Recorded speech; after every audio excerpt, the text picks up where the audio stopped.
You're listening to the Roofing Company Marketing Podcast, a podcast dedicated to helping your service-based business grow and thrive using the latest technology in internet marketing.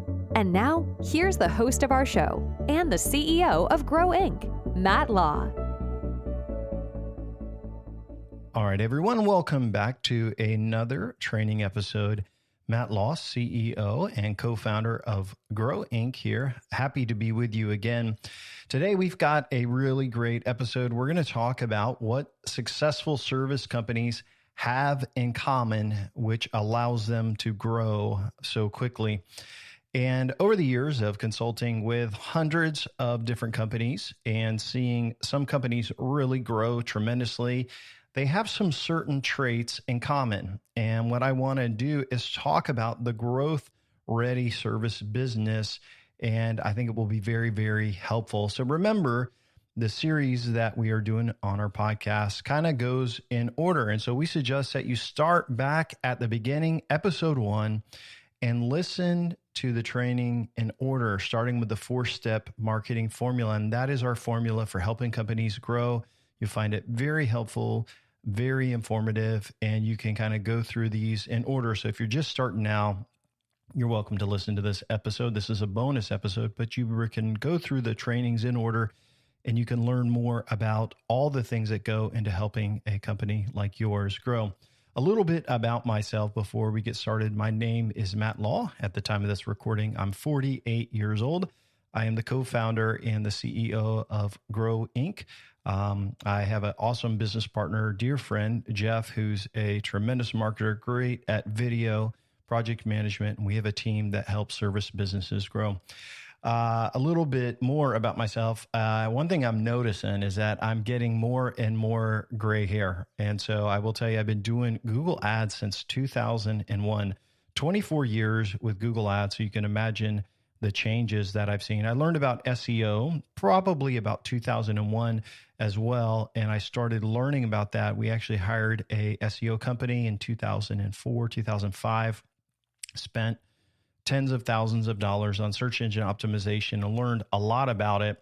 And during this time, we owned a correspondent lending a mortgage company. And so we were a lender in Florida, and we were online doing pay-per-click. We were doing SEO. We had local campaigns. We were expanding. And of course, most of you know how that ended in 2006 and 7 and 8 in Florida with the housing crisis. And so obviously that went bad, but I really found my passion for marketing and growing businesses back then. And I've owned a marketing agency since 2007, almost 20 years now. During that time, I've consulted with well over 200, maybe 300 clients or more. Some of them were startups. Some of them were companies doing hundreds of $1 million in revenue. So a lot of different types of marketing, a lot of different experiences. Obviously, I have some age. So for what it's worth, what I'm sharing with you in these trainings is what I know works, what I've seen work, what I see work in clients today. And so hopefully you find it very, very helpful. So that's a little bit about me. We founded Grow Inc., Jeff and I, to focus and work with service businesses. Now, it's any company that provides a service, but obviously a lot of home service companies we work with. So let's jump into today's training. What companies see growth? What are the key ingredients, the DNA of what that entrepreneur has to see growth? And we're going to dig into that today. I want to start off by telling you that I use an app for travel. It's good if you travel a lot, and I'll share it with you. It's called TripIt. And basically, all of your travel itineraries, you get Wikipedia, American, Delta, whatever your email confirmations, you just forward it from that main account, and it will add it to an itinerary. So when I go and I travel and consult with clients, it's great. I just forward all my reservations, and I can see all my flights. I can see all of the hotel details, all of that. I usually Uber, so I don't have to worry about a car, but it's all in one app. One thing that it's pretty interesting is it will tell you how many miles you traveled. And in 2024, I traveled 21,000 business miles. Think about that, 21,000 business miles. So most of our clients come from our podcast or from our books on Amazon. They're listeners just like you. They schedule a time with us, and sometimes they're not a good fit for our company. And we say, hey, we can't really help you. Sometimes their growth is like they're already doing things right, so we don't take them on. Sometimes we're not a good fit for them, and they're not what they're looking for. They want someone to do piecemeal, which we really don't focus on piecemeal. We try to do everything to help a company grow. And so 21,000 miles last year. I've been all over the U.S. last year with the new projects that we brought on. I mean, in every corner from Detroit, Washington, Arizona, New England, Mid-Atlantic, and Florida. We've had clients from all over. And if I want to go back through the last 17, 18 years of running a marketing agency, I can tell you there are specific things that make a company grow. And there are specific things that owners do that sabotage to keep their growth. It's a lid on their growth. And so today we are talking about who sees success, who struggles and sabotages himself, who starts to win and then kills it, who doesn't win at all. And so I want to start a little bit with the numbers. So last year, our new clients had growth between 40%, which was the lowest, 40 is like 46. And we had clients that actually doubled their revenues year over year. So this is new clients that came on last year, and now we're a year later. This is their year over year growth. And the economy wasn't great in 2024. So to see our minimum client grow by, I think it was 46%, and with our top client growing by over 100%. For us, that is exciting. That's why we do what we do. We want to see companies grow. That's why we called our company Grow Inc.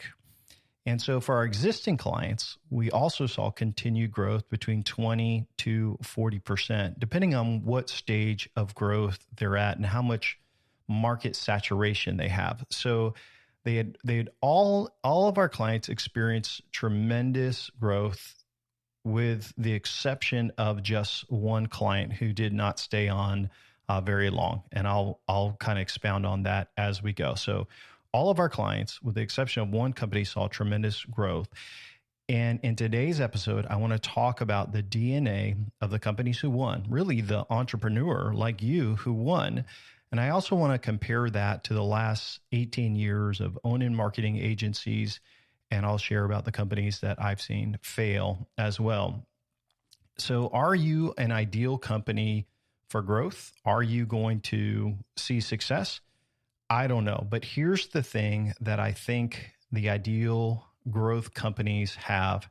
First of all, they have to have a deep desire to keep searching for answers. And what causes that is that they have tried before and they have failed. They've tried to grow and they failed. And it's this internal thing inside of every entrepreneur that says, no, there has to be a way. I've got to be able to figure this out.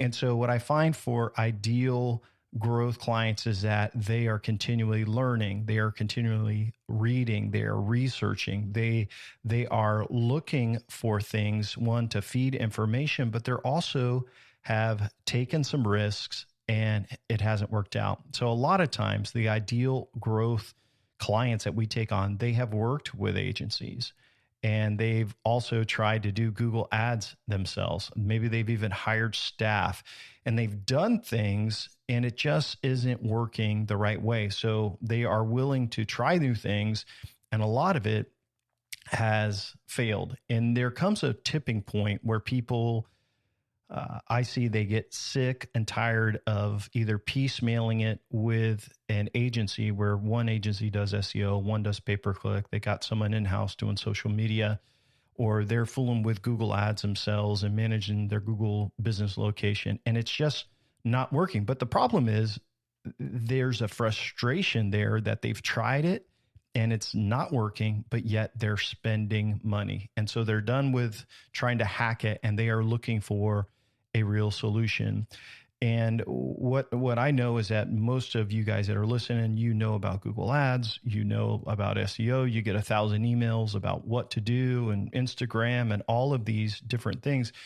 And you know a lot, but you just don't have the right system, team, or plan in place to make it happen. But there's a desire that's deep to want that.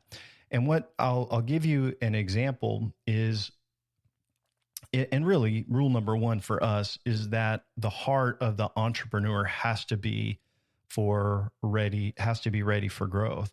And in many cases, our clients have hired multiple agencies before us. We actually are thankful if they do that, because in when we take on a new client, if they've never worked with an agency, it's hard for them to even compare what we do and what a grow partnership is versus, working with an agency. And so we literally do all of the things that are in our podcast. So if you listen to all of our trainings and kind of go through that, all the things that we do, most of the cases we can do all of that for less money than what a lot of agencies charge. And it's just because of our business model and the way our pricing is structured, our overhead. And so if you listen to the podcast and you say, man, that's a lot of ideas, we actually implement all of this for clients. And a lot of times it's less than what they're paying an agency. Sometimes it's a little bit more, but it just depends.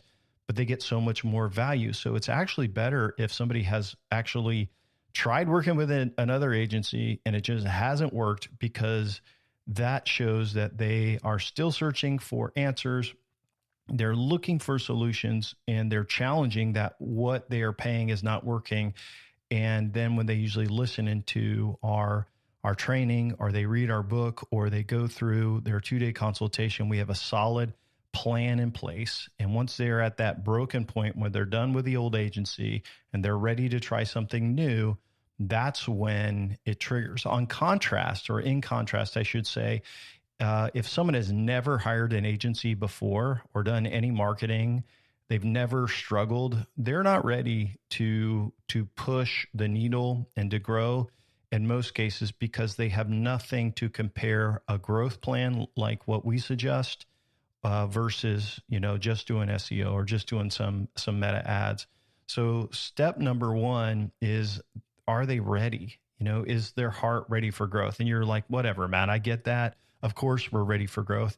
And I get that, because that's probably why you're listening. But the first thing I just bring up is that there has to be a frustration or a pain point for someone to say, there's got to be a better way. I got to fight for this. There's got to be a different solution, which is what leads people to keep learning, keep reading books and things like that. So more than likely, you're already on that right path.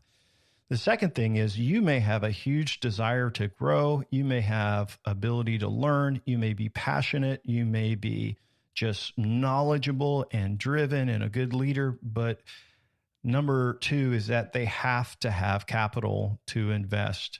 And so the ideal growth client understands number one, hey, there's pain and I want to get over this and fight for it. But they got to have money to invest, and they understand that growth costs money, and they have a budget set aside. So when we kind of interview our prospects and they fill out the application, we ask about growth budget, and of course we know budget isn't unlimited, but even if we charge nothing for our service, we didn't charge a penny for all of the work we've done, there's still a cost to Google Ads. There's a cost to building citations and getting people to do backlinks. There's a cost for social media automation. There's a cost for ad spend and all of the things that go into growth. So it's really simple. It takes money to grow. And again, if we didn't charge you a penny, there are still expenses, with your content writers, the hosting, all of these things take money. And I don't think you have to spend a lot. I think a lot of clients spend less in their budget than we even expect, but it takes money to make money. And you have to start off where you're at, but most companies should be spending, if they want to grow, at least 10% of their revenues into marketing to scale that growth. And as you grow and you get referrals and there's all these other things that we build into the campaign, referral campaigns, thank you campaigns, all of these things, then you can actually spend less in marketing because your revenues are going to grow. And usually the second, third, fourth year, they don't have to spend as much. But companies have to have capital to invest. That is a critical thing. And in contrast, if a company is tight on cash flow, I mean, they don't have savings, they have overinflated their success to say, oh, we've got all this money, we're so successful. And then it comes time to implement a marketing plan in the early days when they're buying links and they are investing in citations for their Google business and they're investing in the content of their website and they're spending, say, $7,000, $10,000 to scale, and they don't have those savings in place or that capital really to invest, or they've overinflated how good they are, they will crack under the pressure. Like, it starts out fine. Yeah, Matt, whatever we got to do to grow, let's just do it. And then it changes to, why are we spending money on this? When are we going to see this return? When am I going to, and it just changes, because you have to understand growth is a process and healthy things grow. And when you build something healthy, it will grow. And so number one, a company has to be ready for growth and have the frustration. Number two, they have to have the capital to invest. And number three, we are going to get into the heart of this and the DNA of trust and entrepreneurship. Number three is they have to have the ability to trust others, not only just our team, but other people on their team.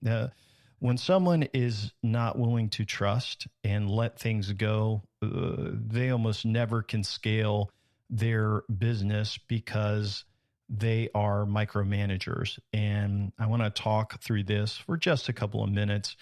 But when you build a marketing strategy and a growth plan, and you got to have a team in place, it's impossible to think that you can do it all on your own without having a great team in place that you empower to do that. So great entrepreneurs that grow, they build a team and they trust their team. They empower their team. There's a unity in the vision and the plan, and they focus on empowering others to do a great job, not controlling them. Now, listen, I know you're an entrepreneur. I know you are driven. I know you're listening to this because you want to win, and I get it. But when an entrepreneur can't trust anyone, like they second guess everything, there's a huge lid on their growth because they will try to do everything themselves. And I want to break this down for you. Whenever we meet with our growth clients, we spend 2 days with them. And by that time, I've already spent usually 3 hours in meetings with them before the 2 days. They have gone through our podcast audios. They have gone through our reading book. They have talked to some of our other clients. We have spent so much time with a client before they go into contract. Their contract outlines detailed objectives, the number of articles, the website, the video, the ads, the campaigns. I mean, it's 26 to 28 objectives that are what we call our big rocks. And then as we build the campaign, our new system, as tasks are completed, there's notifications. Every single dollar that is invested in wholesale marketing is added to their Grow Inc. account. There is constant communication, monthly updates. We track all the KPIs, and more than all of this, we give monthly updates to track leads and all of that. So there is transparency, there is authenticity into what we can do. But what happens when a company doesn't trust the process and there's a breakdown? Well, whenever there's suspicion of growth, and this is not just for working with a marketing company like us or a marketing partner like us, whenever there is suspicion, it slows things down dramatically. So what you don't realize is that if you are suspicious of your employees constantly, you don't trust them, you don't trust anyone, it slows things down dramatically because they feel like they're walking on eggshells. And really, this is one of those things that Jeff and I have been talking about recently, is like, we have to find the right clients who have clarity on the vision, clarity on the plan, so they can trust us to do the things that we've said without all this constant suspicion. And it doesn't happen very often. Once every few years, we may have a client that slips through the crack that is really suspicious, not trusting at all. And then all of a sudden things unravel really, really quick because there's no progress on that project because everything then takes longer.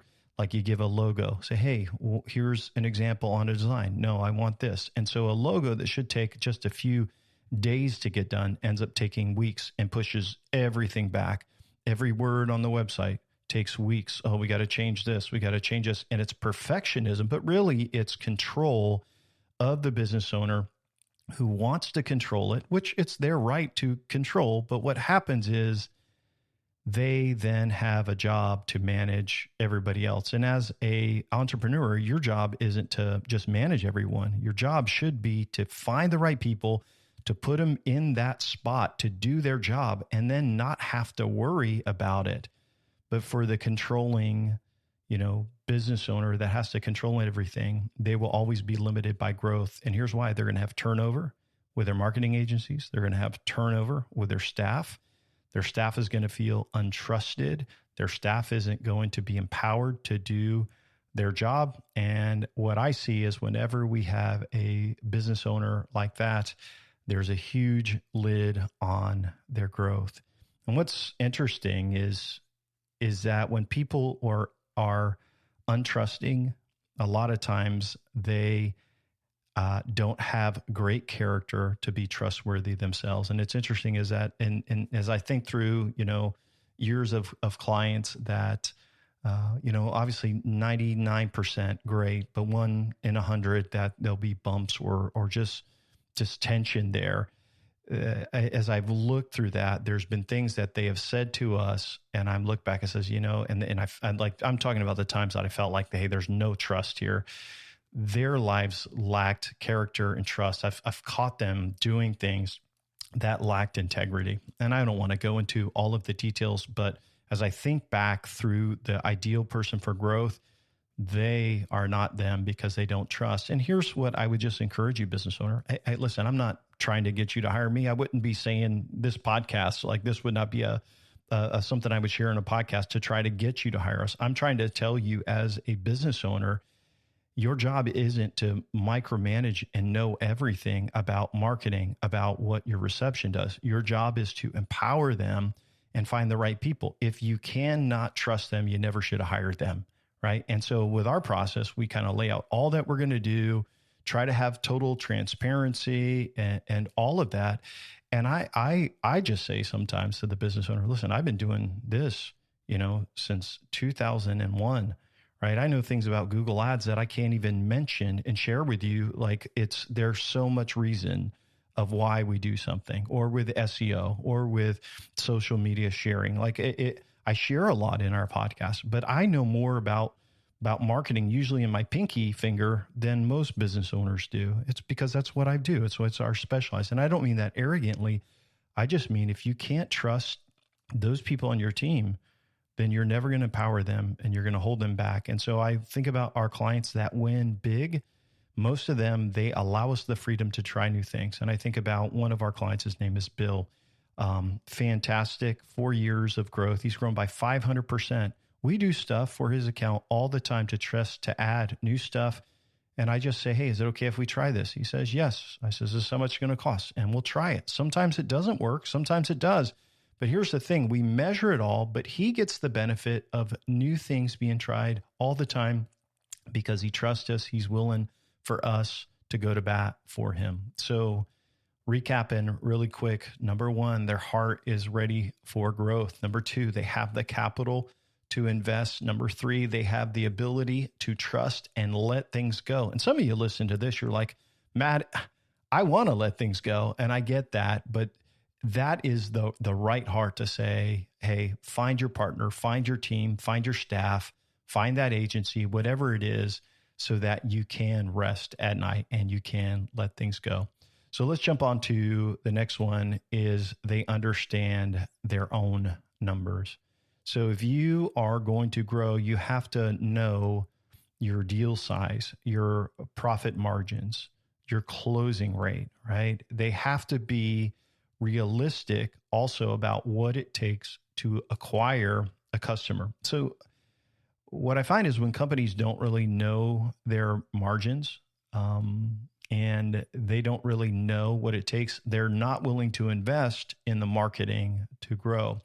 Most of you know your margins, and you probably have some sort of spreadsheet or something out there, or your CRM that kind of manages all that.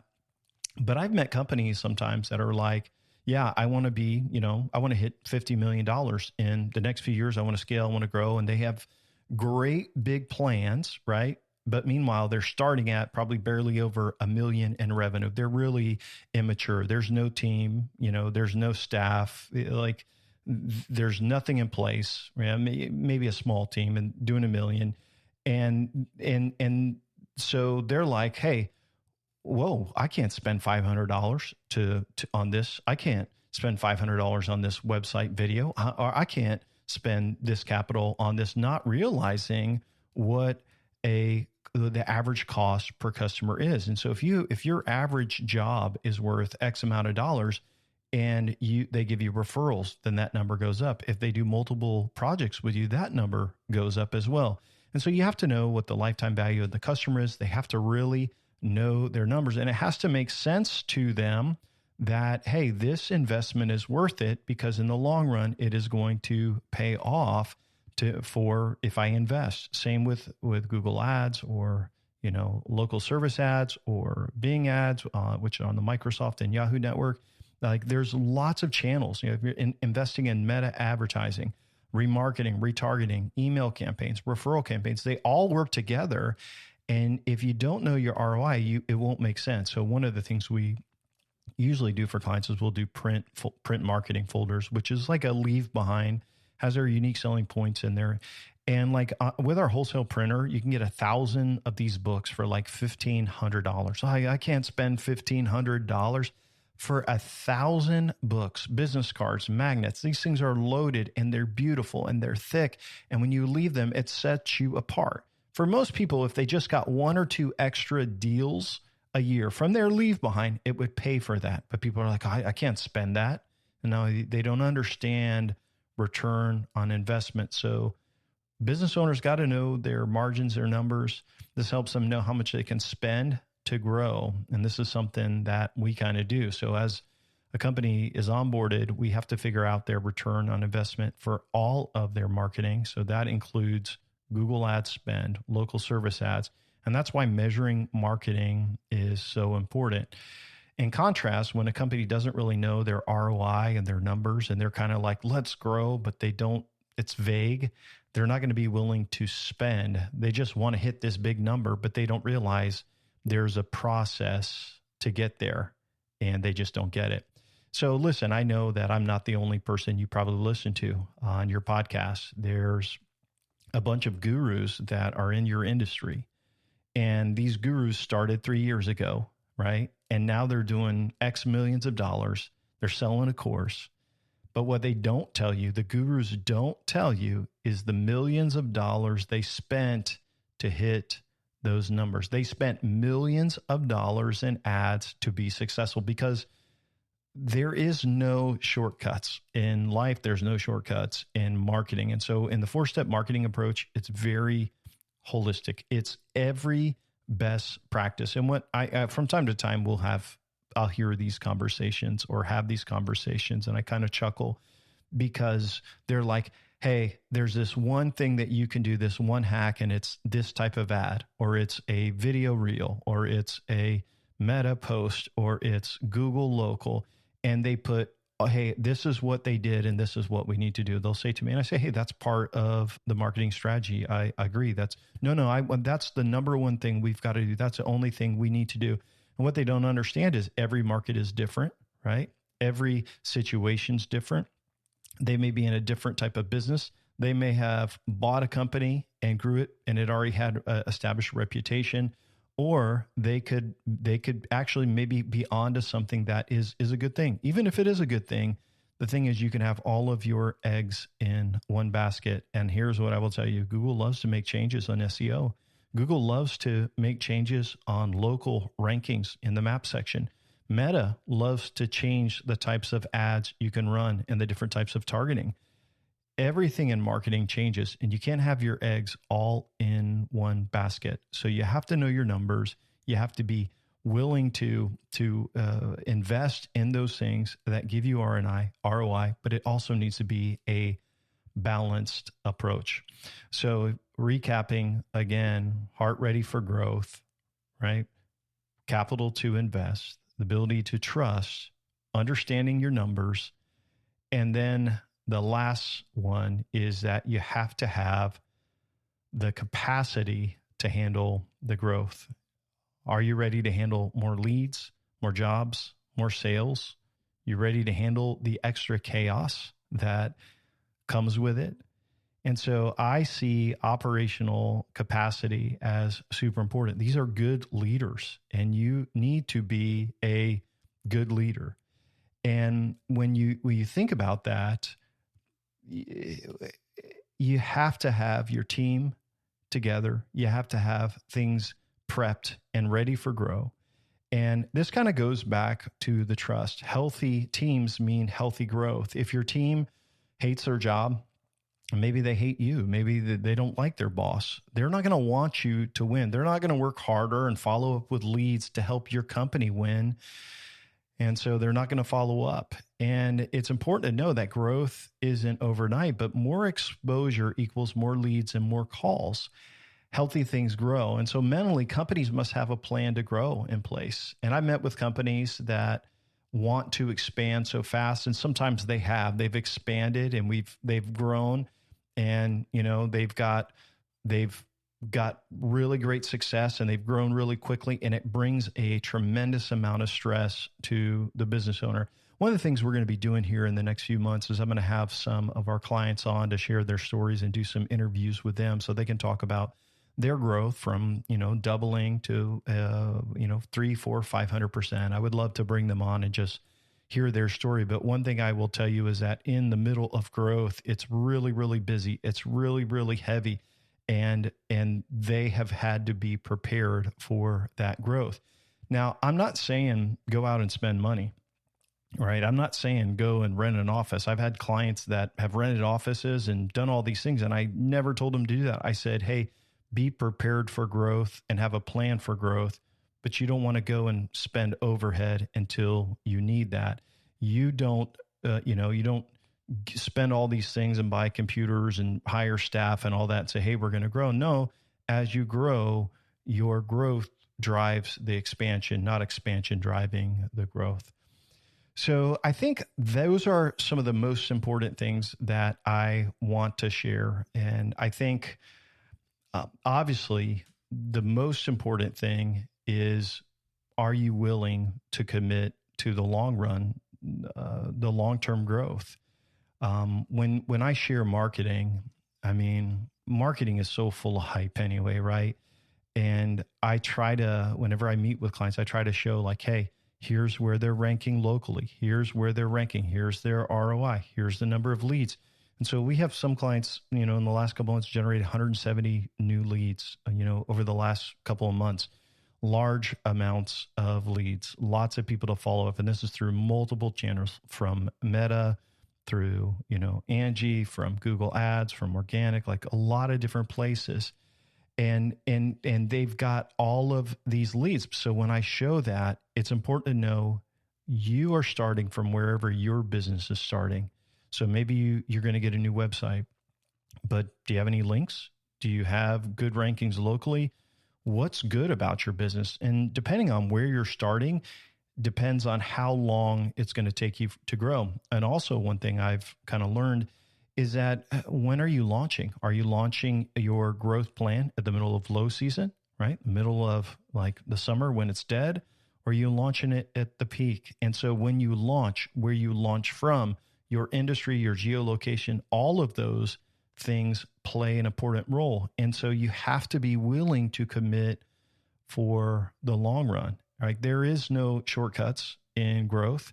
There is doing the right things over and over, treating your customers well, getting reviews every day, adding to your website, making improvements, monetizing your ads, like cutting out waste, improving all of the things that we talk about in our training, doing those right over time. And what I can tell you is last year for new clients, that resulted in major growth. Some companies doubled.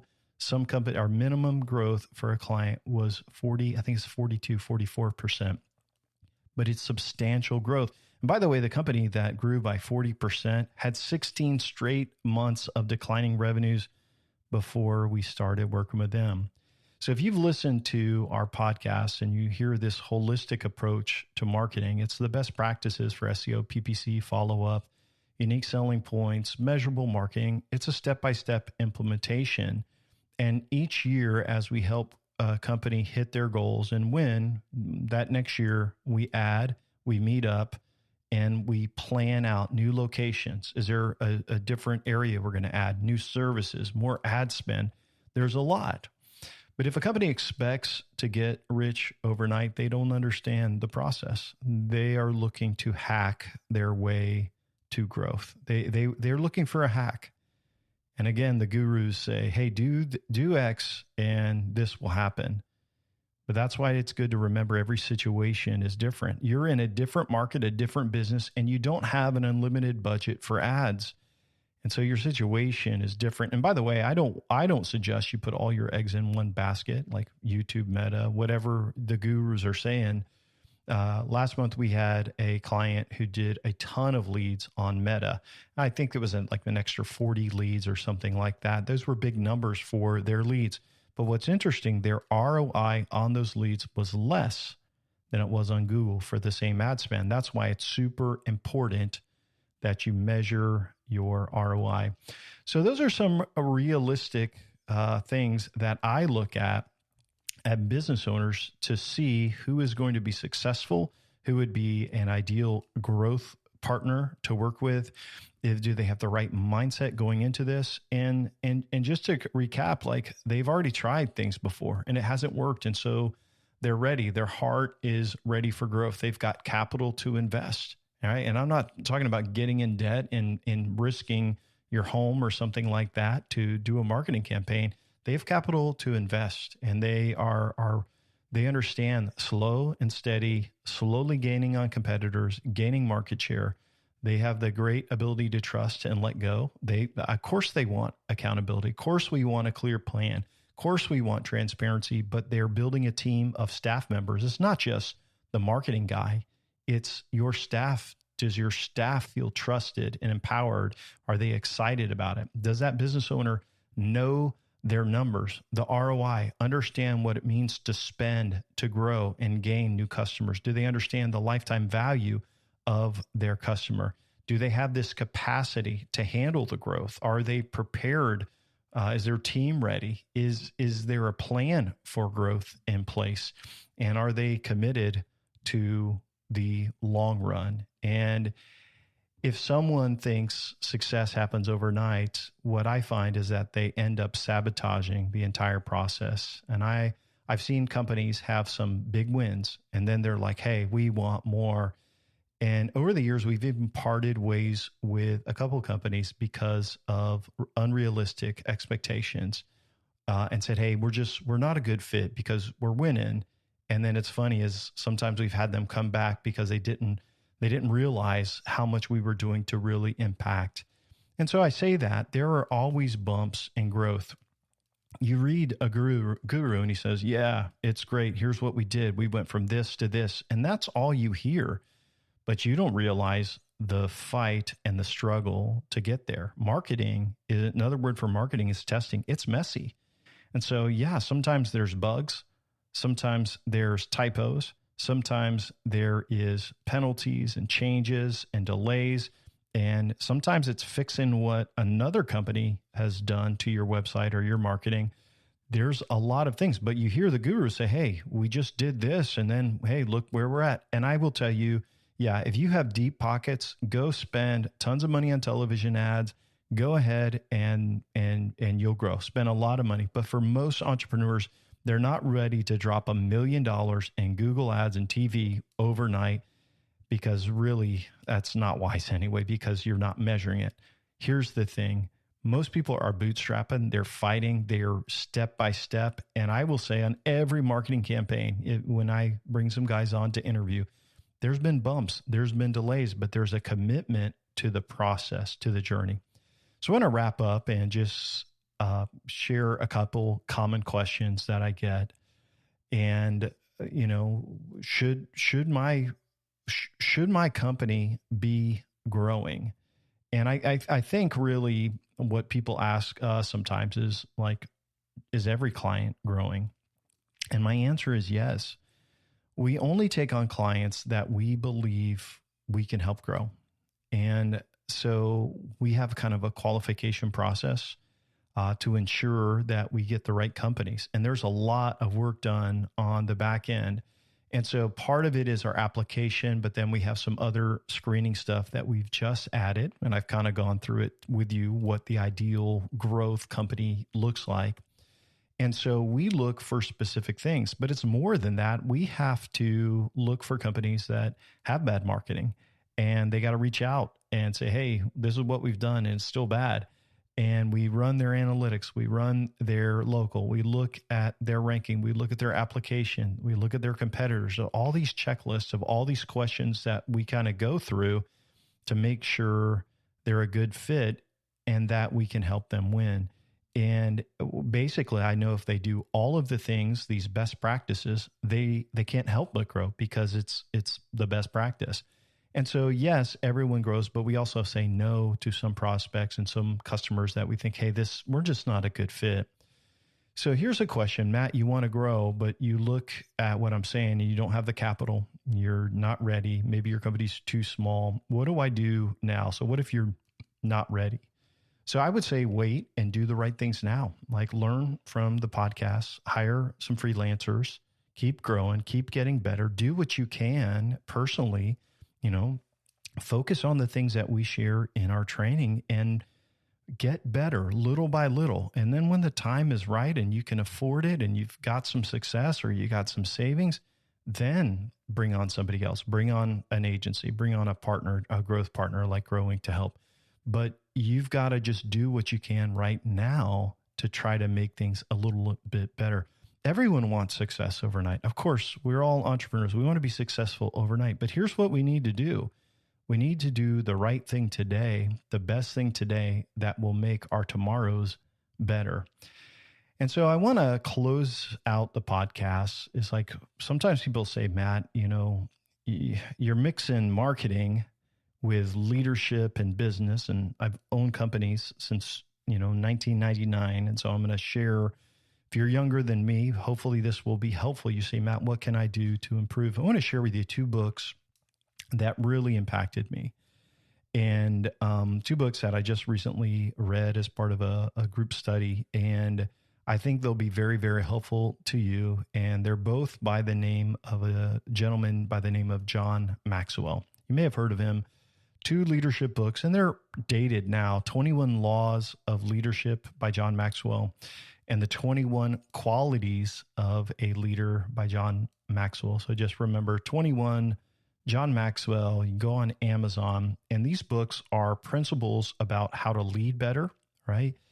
And the other principles in that are what the quality of your character should be. And I think as I meet entrepreneurs that are good leaders, and they have character and the qualities of a leadership, of a good leader, and they study leadership, their companies naturally grow faster. It's hard to even imagine and explain, but when they have the character and the heart of a leader, they grow so much faster. So I hope you pick up those 2 books and you find them helpful. In 2020, I wrote a book called The Entree Spirit. You can also find this on Amazon. And the title of the book is called The Entree Spirit, the DNA of Self-Starters and People Who Get Things Done. And in the book, it's a fable, which is a story book, but it's a business book as well. It's a book where I talk about what the DNA of successful people have. And so as I ran an agency as well, we had a training company where I trained over 400 entrepreneurs about marketing, how to be consultants and run marketing businesses as well. And this is based on the study of not just the guys I trained and the students that I trained in marketing, but also the countless clients that I've worked with. And so if you want to pick up a copy of the Entre Spirit, you can find that as well. Hopefully you'll find it very, very helpful. I think that's it for this bonus episode with Grow Inc. today. And if you'd like, remember, you can check out our free resources at www.grow.inc. We've got a comprehensive marketing book for your industry. Also have it in audio format, professionally recorded. There's checklists and there is a do-it-yourself marketing plan list. So you can go to www.grow.inc to request your free resources. If you'd like to set up a time to chat about how we could partner to help your business grow, you can do that once you request our free resources as well.